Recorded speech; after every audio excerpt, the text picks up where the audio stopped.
Hola, bienvenidos a Contagio. En el video de hoy vamos a hablar de uno de los asesinos en serie más importantes de toda Argentina, llamada el Petizo Orejudo, de nombre Santos Godino. Así que si quieres ver la historia completa, te pido que te suscribas, que le des me gusta y que compartas. Eso me ayudaría muchísimo para seguir subiendo este tipo de contenido. Así que sin nada más que decir, comencemos.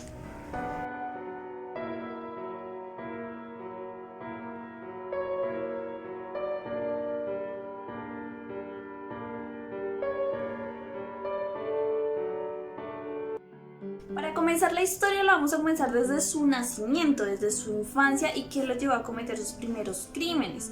El nombre de Petizo Orejudo se da por sus inusuales orejas, como lo voy a poner aquí en pantalla, pues estas orejas en el siglo XIX eran muy importantes debido a la criminalística que había en ese momento. Pero más adelante les hablaré de eso. Por el momento podemos decir de que él nació el 31 de octubre de 1896 con 9 hermanos más. Fue hijo de un señor llamado Fior y de una señora llamada Lucía, quienes eran inmigrantes de Italia y se establecieron en Buenos Aires. Godino tuvo desde el principio siempre una familia muy disfuncional, pues su padre lo golpeaba y su hermano le daba ginebra cuando era pequeño. Creció en un hogar muy abusivo y no pudo terminar la escuela como tal, así que él anduvo mayor parte de su adolescencia vagando en las calles de Buenos Aires. Nuestra principal parte de la historia comienza cuando él tenía 7 años. Pues ya que él no solamente se destaca por sus orejas inusuales, sino también se destaca por ser el asesino en serie más joven de Argentina. Con solo 7 años cometió su primer crimen, y es que en la tarde del 28 de septiembre de 1904 engañó a un niño llamado Miguel de Paoli. Tenía solamente 2 años, lo llevó a un terreno baldío, lo golpeó y después lo tiró sobre una enredadera con espinas. Un año después, en 1905, una víctima sería una niña de solamente 1 año, Ana Neri, de 18 meses, a quien llevó a un terreno y la golpeó en reiteradas ocasiones en la cabeza con una piedra. Aunque no llegó a matar a ninguno de los dos, ya se veían grandes pruebas de su inestabilidad mental desde pequeño y de su agresividad, que más adelante iba a conducir en asesinato. Bueno, tal vez exageré, no me refiero a muchos años, sino solamente a 2, pues a la edad de 9 años él comete su primer asesinato confirmado, y este es el de María Rosa Feis, a la cual el 26 de marzo de 1906 llevó a una zona abandonada en la calle de Río de Janeiro en Buenos Aires. Él la estranguló. Todavía estando viva, la entierra en una zanja y la cubre con latas, lo que posteriormente causa su muerte. En este mismo momento, su padre lo denuncia cuando vio que Godino a esta edad tenía un carácter muy agresivo, atacaba a los vecinos y aparte de eso se había encontrado una gran cantidad de aves muertas en sus zapatos y en otros lugares de la casa. Aparte de estar muertas, se habían visto que estas aves tenían graves lesiones de tortura. Después de esto lo detuvieron durante 3 años en un centro penitenciario juvenil, pero esto fue simplemente como una escuela de delito más para él. Ahí es donde él aprendió a hacer los nudos o perfeccionarlos para poder matar a sus víctimas de una manera más rápida y eficiente. Cuando sale de esta cárcel o este centro penitenciario juvenil, él sale en 1908 y decide cometer su crimen de iniciación de salida. Esto es contra Severino González Calo, de tan solamente 2 años de edad. El 9 de septiembre de 1908, como ya lo había mencionado, él engaña al niño para llevarlo a una bodega en el barrio de Almagro. Esto obviamente sigue siendo en Argentina. Lo ahoga en una pileta de caballos, luego trató de cubrirlo, pero fue sorprendido por el dueño del lugar, así que huye. Como no queda conforme con el acto, decide 6 días después, el 15 de septiembre de este mismo año, robar a otro niño llamado Julio Bot, el cual coge con un cigarro y le quema los párpados. El niño solamente tenía 22 meses de edad. La madre los alcanza a descubrir y así se salva Julio. Pero Godino alcanza a huir. Debido a su comportamiento, los padres lo vuelven a meter a un internado y él dura ahí hasta 1911. Posteriormente entra a trabajar a una fábrica y luego lo despiden. O sea, ya al salir entra a trabajar en una fábrica y lo despiden. La razón es que mató y torturó a una yegua. Pero uno de los años clave así para Godino se puede decir que fue el siguiente, 1912, ya que el 25 de enero aparece muerto Autora La Aurora, de 13 años, al interior de una casa vacía. Él estaba semidesnudo y con el cuello había rodeado una cuerda con un nudo muy perfecto, como de los que él había hecho en ese centro penitenciario. El 7 de marzo de 1912, Reina Bonita Bennikov, de 5 años, fue internada en el Hospital de Niños de Buenos Aires con graves quemaduras luego de que alguien incendiara su vestido. La niña duró 16 años en el hospital en agonía completa hasta que finalmente pues murió. Estos dos crímenes, igual que el de María, quedaron impunes hasta ese diciembre de 1912, cuando Godino fue detenido y confesó pues ya los asesinatos. Pero entonces les cuento qué pasó en ese diciembre para que él pues dijera estos dos asesinatos. Y es que en ese diciembre Godino fue detenido. ¿Y por qué lo fue? Y pues fue algo raro porque fue arrestado y luego fue liberado horas después porque lo sorprendieron ahorcando a otro niño de 2 años llamado Roberto Rousseau, al que había llevado a un lugar abandonado y lo había engañado igual que los otros pues con dulces. Este intento de estrangulamiento fue visto como un accidente, así que por eso a él lo liberan ese diciembre. Él con 16 años, en plena juventud, decide cometer algo más arriesgado, y aquí es cuando comete su peor crimen contra un niño de 3 años, llamado Gesualdo Giordano, el cual fue hallado en una fábrica abandonada. Los hechos lo voy a comentar muy por encima, ya que el crimen es bastante cruel, entonces voy a comentar los detalles de forma delicada. Godino engaña con dulces a Gesualdo y lo hace ir a esta fábrica. Ya estando adentro, lo agarra de los brazos y lo introduce en forma brusca, digamos cerca de un horno de ladrillos que había en el lugar.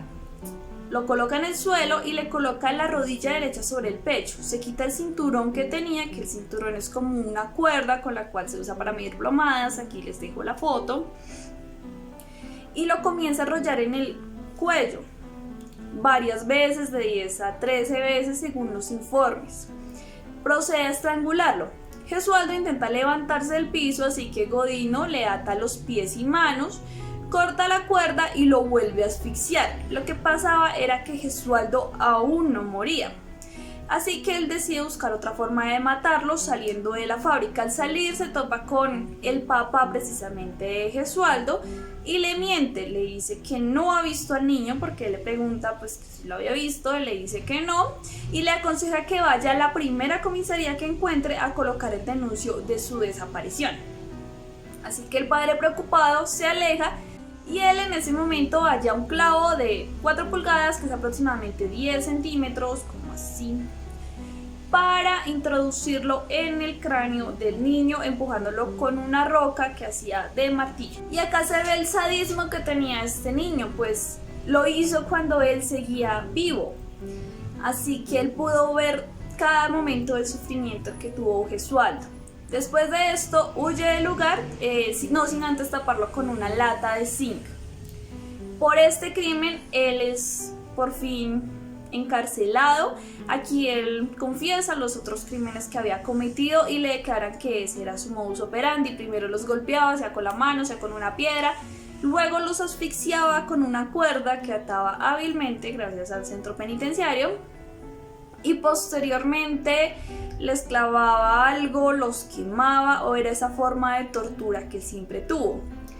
Ahora sí les comento qué relevancia tiene la psiquiatría y la criminalística en este punto, ya que recién estaban emergiendo y había muchas teorías sobre esto. Los psiquiatras decían que, según cómo lo había pasado a la infancia, él realmente no sabía lo que estaba haciendo, ni tenía como poder sobre lo que él hacía, simplemente que era un niño y que por eso no debía ser condenado, y se llegó a debatir de que él no fuera condenado.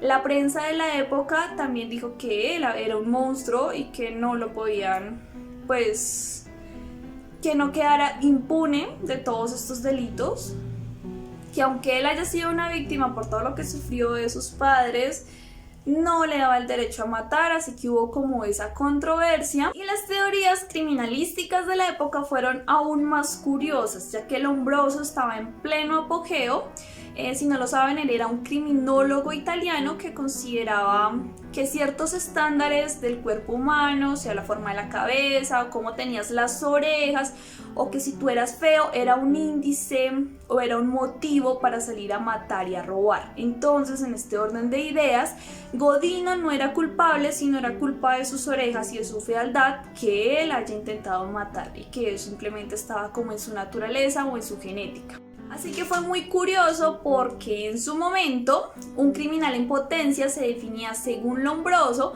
con una mirada extraviada, con una frente ancha, con una nariz así como anguileña, así como muy puntuda, que tuviera las orejas aladas y un mentón largo. Todos estos eran síntomas de que él iba a ser un criminal.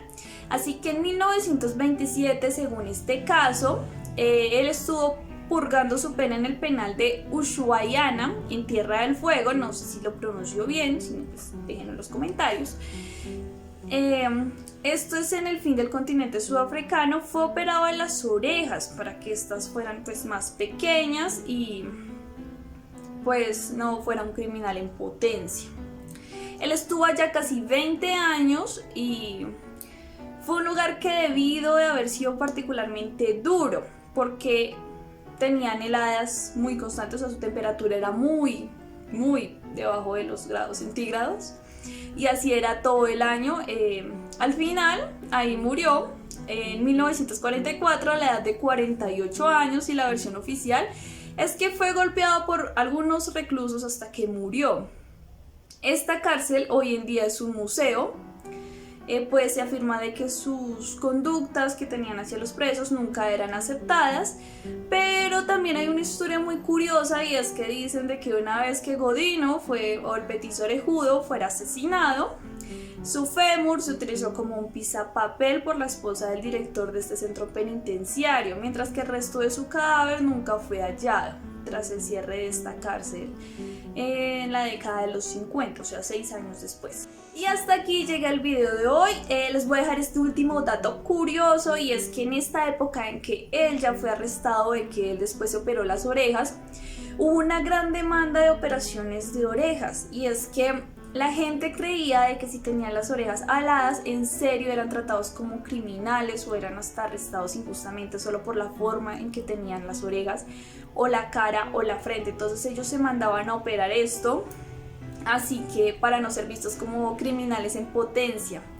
Obviamente esta teoría fue desechada hoy en el 2020, y en el siglo XXI esta teoría ya no se utiliza y no se considera con que facciones del rostro o del cuerpo tengan que ver realmente si eres un criminal o no.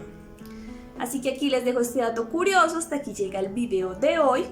Y quiero saberlo todo en los comentarios. Díganme si les gustó. Si es así, por favor dejen un like, suscríbanse, comenten, compartan para que vean todo nuestro contenido, para que nosotros podamos seguir produciéndolo. Díganme qué opinan del pisapapel. ¿Creen que en serio el fémur fue utilizado por la esposa del director así? O si realmente desapareció. La verdad no encontré mucha información. Si alguien sabe más información sobre estos mitos o leyendas del petiso orejudo, por favor déjenlo en los comentarios. También díganme qué opinan sobre todas las personas que se mandaban a operar las orejas para no ser criminales en potencia. Me gustaría mucho leerlos, siempre los estoy leyendo. Y sin nada más que decir, nos vemos hasta un próximo video. Les recuerdo que nuestro correo es contenidocontagio@gmail.com. Aquí va a aparecer en pantalla por si quieren enviarnos alguna historia, algún caso que toquemos, o simplemente alguna anécdota, casos paranormales, videos. Para mí es un gusto recibirlos. Acá les dejo un video nuevo, acá les dejo un video recomendado, y hasta la próxima.